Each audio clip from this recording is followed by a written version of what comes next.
Alright, good morning, good afternoon, good evening, no? Kasama kayo nanonood. And alright, sa Saudi, alright, South Korea, Philippines, of course, Qatar, UAE, meron tayong mga viewers din dyan. And welcome guys, no? And even Taiwan, meron din pala. Alright guys, welcome. And we're currently seeing very good movement sa market. And we're seeing strength already. And yun nga lang, wala pa yung pina-confirmation again na hinahanap natin, but it's looking good, no, for the overall market. So again, this recap for the week, we will be discussing yung mga last week's movement, the overall general market, and of course we will be scouting or anticipating yung mga stocks we should be watching, no, at least for the next week's trading day, para makita natin if it will materialize or hindi. Again, before we start, we have to have yung ating quick word from our sponsor. This comes from Proverbs chapter 13, verse 20. Alright, so whoever walks with the wise become wise, but the companion of fools will suffer harm. So again, timely reminder for all of us, no? So, how do we relate this sa ating buhay? You could just imagine, no? Group of students na matatalino, tapos ikaw naman yung medyo mahina academically, mahina ka, hindi napasama ka sa kanila. Eventually, you will catch up to the level ng mga estudyante na yon. So, if ever mapasama ka naman sa, sabihin natin, medyo mga bobo, eventually, may hila ka rin doon sa bababa. No? So, if ever we have co-workers na masasipag and mga, sabihin natin, maganda yung kanila outlook, if ever you are on the negative side, may hila ka din nila, no? Same thing is true kung medyo tatamad-tamad yung mga co-workers mo na sinamahan ng mga kaibigan mo. Eventually, ganun din mangyayari sa'yo. You will have negative outlook, medyo tatamad-tamad ka na rin. And of course, as traders, may re-relate ko rin to, no?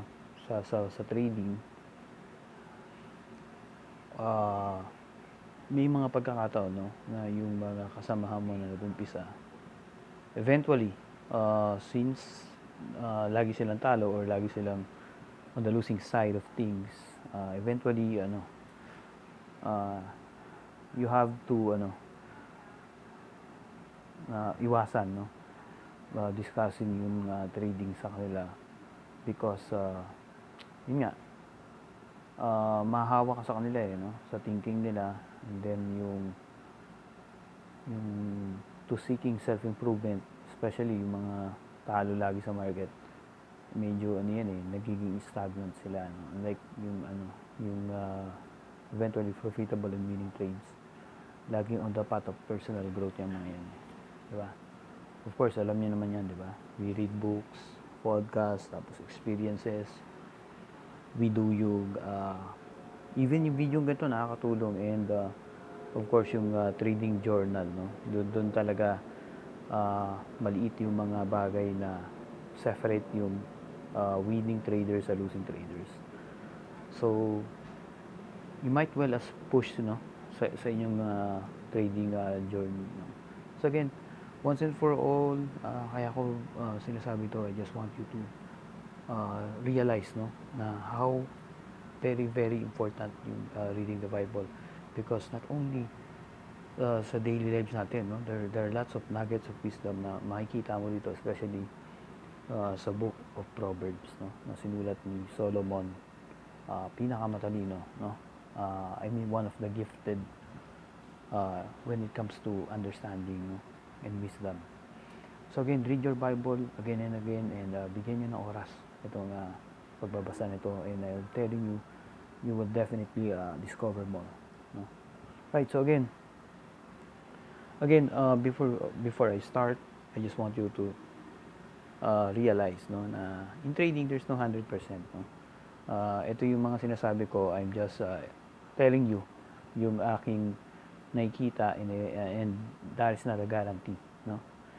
It might or might not happen, and of course you have to take everything that I say with a grain of salt. Ibig sabihin, yung final decision when it comes to trading should rest upon yourself, no? Ikaw yung magki-click ng mouse, ikaw yung mag-execute ng mga trades, and dapat alam mo sa sarili mo na if ever the trade has gone wrong, you have to take responsibility, no? Paulit-ulit kong sinasabi yan at the beginning of my video because I really do understand, no?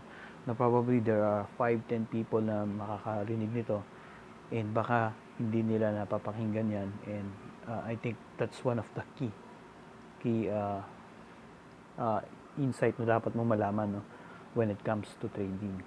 So again, right now we were going to start, and of course, PSEi gained 118 points. Sorry for the mistype. 118 points, and we're now closing at 8,117. All right, so 8,117. Ano ba yung ibig sabihin niyan? Of course, since we are tawag dito, monitoring the PSEi week to week, right? That is the highest week to week closing. But I think last February yung year to date na pinakamataas niya, umabot pa to ng nasa 8,160 something, right? If I remember it right. And with that, we're seeing yung fundamental news, no? Nagti-trickle down. And ano pa ba yung mga lumabas na news for this week? Already the numbers are out. Yung inflation eases at 2.7%. I think that is more than 22 months, no? Since 2017 of August, yan yung pinaka-slowest inflation, and that is good. Ibig sabihin, yung mga presyo ng mga bilihin nag-stabilize, if not bumaba, no? One of them, of course, as you know, yung rice, nagkaroon ng tariff na rin, no? I think yan yung mga isa sa mga items na nilagyan nila.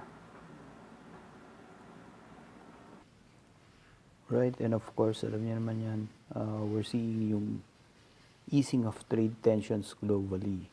So, alam niyo naman na nalip na rin yung ban sa Huawei, and we're seeing positive sentiment, no, sa international trade, and I hope na mag-continue yan, no, because malaki yung epekto talaga niyan sa trading confidence, not only locally but yung mga foreign funds, no, medyo nakadepende rin dyan.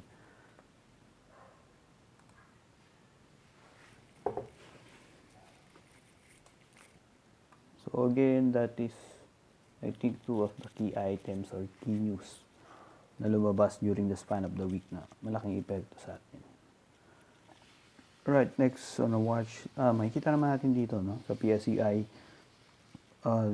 ito yung mga pagkakataon na mas maganda yung nagkamali ka. Like last week, I was really thinking na mag-slide down yung ating market, but I think malapit na, no? We're seeing accumulation of buyers around here, and it's getting tighter, no, yung price action. And we just wanna see itong PSEi at least, no, hit yung 8,200 level at least, or even touch yung 8,165 before we could finally say na we have already escaped yung matagal na, no, na yung pabalik-balik niya sa range na yan, but eventually ito na nga, accumulation of buyers dito, and malapit na, I think, if not this week or next week, next week, bago natin makita na finally yung ating market is magkakaroon ng bullish sentiment. So again, maganda rito sa E2 level. Once na we reach yung E2 level, no, mas madali yung trade. Pwede kang mas allocate na mas malaki-laki from your usual, and you can longer hold your trades, and of course, mas malaki yung chance na you'll just let the trade run, no? Unless kapag ganito yung market na hindi mo sigurado. Ako, pag ganitong hindi sigurado, I just take yung whatever the market gives. And then, pagka ganitong we're seeing yung bullish pattern, sometimes mas matagal kung hinawakan yung isang position. Because I know na generally, yung the wind is on my back. And alam kong malaking chance na magdire-diretso pa rin siya. So, again, abang-abang tayo lahat, no? This week or next week, if at least we could see yung 8-2, that would be the safest entry talaga, no, sa market. So again, right, move of the week was with the Prime Media Holdings. So this was done last Tuesday with a 29% move in one day, no? Yung maling big candle na yan. Followed by a downward 2 days, and then on Friday pumitik siya, but eventually went down pa rin sa nag-close sa 151. Right, we're currently seeing this at support, but given yung big candles dito, yung upward tick, no, tatlong magkakasunod yan, medyo kumbaga sa pwede siguro, no, but at least I'll give it at least mga 10 to 15 trading days before I revisit tong prim, no. Very volatile, and I think marami na trap dito sa area na to, and baka mabuhusan ka, no. But again, if we could see this consolidate kahit man sa 148, 151,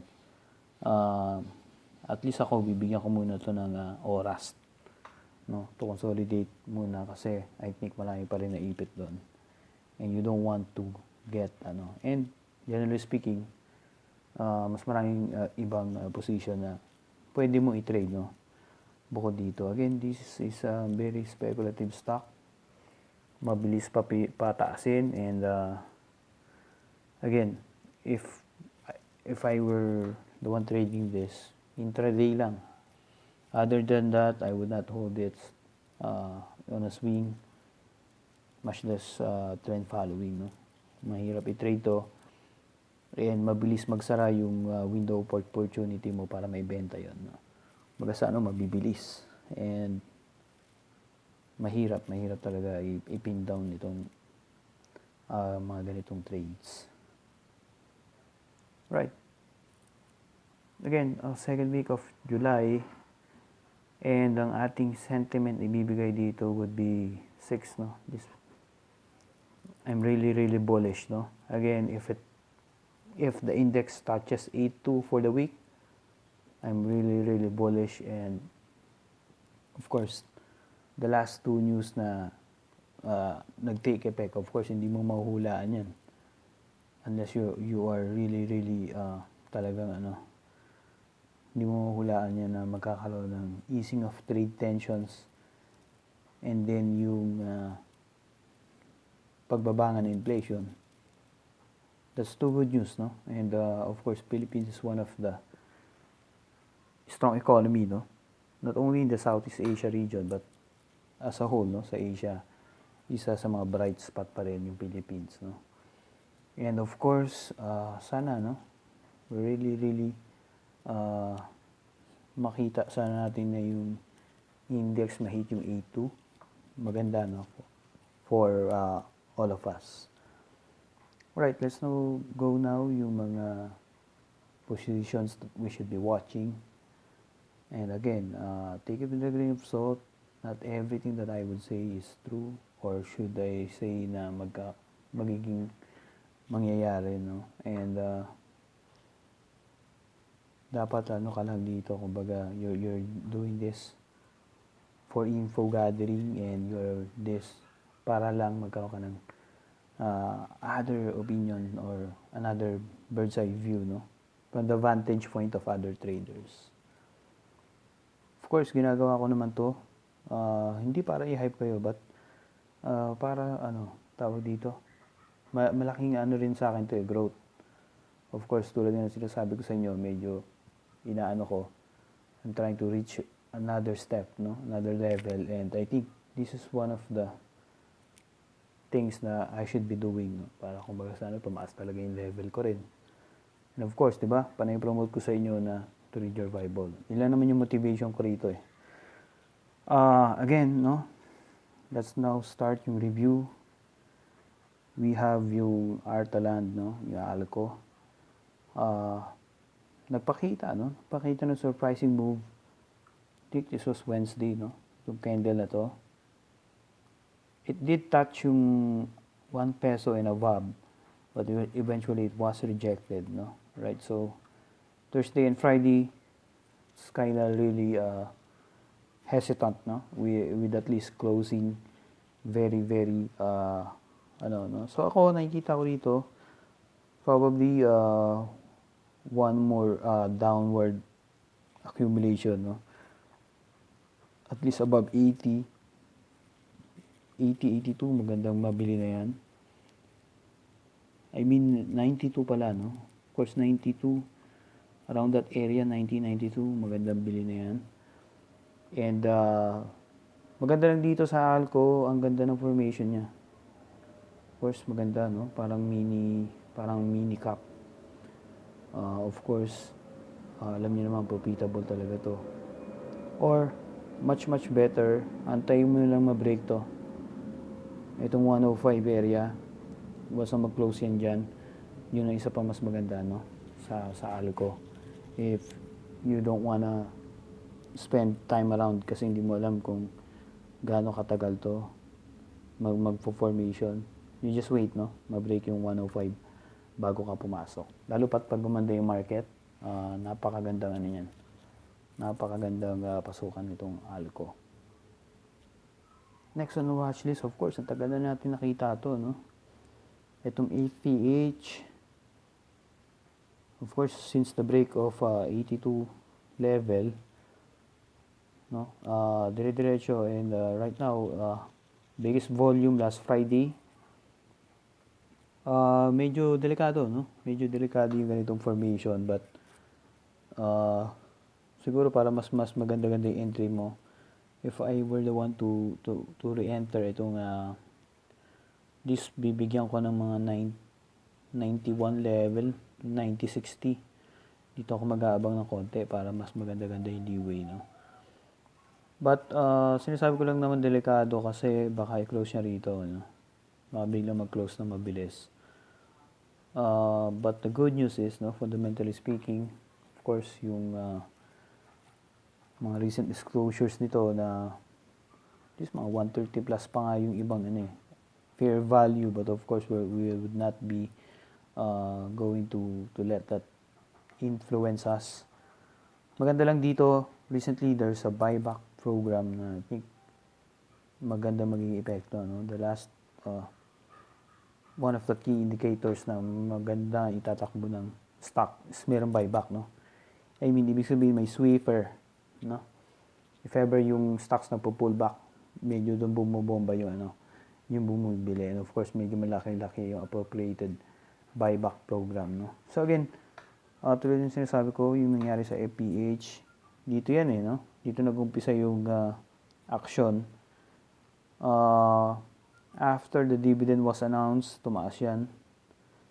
And then eventually, nung naibigay na yung dividends, doon na binomba talaga, no, yung FPH. Of course, positive sentiment din naman kasi under nito yung FGen. One of the key movers din itong 2019 as well. So isa pa sa mga inaabangan natin, no, yung PIP o yung Pepsi Cola. Again, last week, sabi ko mag-aabang tayo sa 170, 175. Binigyan naman tayo pagkakataon, no? At least 2 days na mabigyan tayo rito. Right now, no, yung medyo worried lang ako rito sa closing niya, 191. Parang babagsak, no? Parang babagsak itong PIP. At least mas maganda-ganda ka naman sumalo sa 185, 188, no? Para medyo may ka. Kung bumaba pa dun sa 185, medyo warning sign na yun na you should probably get out sa PIP, no? Maganda lang kasi sa PIP, talagang kitang-kita mo yun, yung target, medyo malayo-layo pa, no? And of course, in terms of liquidity, isa rin naman itong PIP sa maganda pasukan. So next on our watch list would be FLI. Unfortunately, last week, hindi tayo binigyan ng from our bias na 183, 185, I think yung review natin dito sa FLI. Hindi, no? But right now, possible opportunity to enter, no? Yung ganitong formation. And makita mo yung volume, 'di ba? Makita mo yung volume bumababa. 'Di ba? True. Tapos biglang pagdating dito sa last Friday nag-confirm yung volume. And then nagkaroon ng upward thrust, no? Na mahina itong FLI.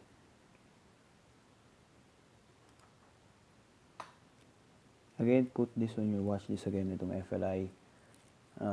Meron ka makikita dito na sa volume, no?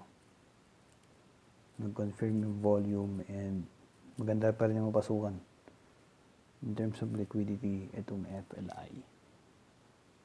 Right, next on our watch list would be ISM. We spotted this yung nag-squeeze ng price action siya dito, no? As long as 6.68, 6.70 is not taken down, I think this is normal pullback. Currently closing at 679. If our conclusions are correct, this week it should break yung 7 area, no? 7 area at least itong ISM for the next week. Again, wala pa rin masyadong balita, no? Pagdating sa third telco, yung mga project medyo wala pa rin yung ina-announce aside from the last week announcement na yung sales of treasury, no? But I think yung sale of treasury na yun is merong laman yun. Hindi pa nga reflected dito. We don't have any volume to confirm, but sales of treasury I think really medyo kumbaga may niluluto, right? But again, we sa mga who just want to have a good entry, at least siguro tayo mo muna ma-break yung 7 area na to. At least mas maganda yung chance mo. Of course, ISM very volatile but very rewarding din naman. Right? So again, next on our watch list would be yung Poppy, no? O yung All HC. Alright, so with the current situation, of course, nakita nyo naman yung pen. We also have GSMI, SSI. Medyo, if not on a full back, medyo nanghihina, no? Or in a sell down right now. And again, I really feel, no, na once we hit yung A2, itong All HC would be probably one of the stocks, no, na would resume yung kanya uptrend. Right, so as long as ma-maintain niya at least yung 381, 380 area, maprotektahan niya yan, I think that's still good, no? Still good yung All HC para for the running na magkakaroon or magro-rotate na leader. Right now medyo hindi pa natin pero at least he's respecting yung uptrend line, no? At least kahit papaano itong All HC. Again, I would really be bullish, no? Especially once na yung A2 ng index would reach, right?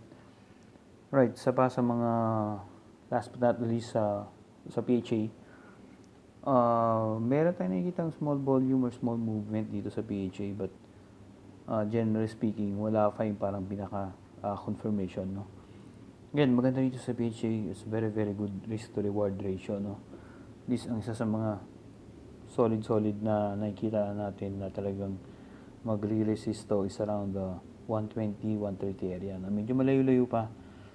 And of course, maraming projects, no, itong PHA, but at least dun mo muna, kung ako rito, mag-aabang muna ako ng confirmation, no? Sudden spike ng volume and price, inaabang ko rito, no? Because parang kung baga titignan mo if magre-resume yung trend na ganito, baka malapit-lapit siya sa bottom, no? Etong PHA. So again, maraming salamat sa panonood. Again, this is PSEi recap. Maraming salamat.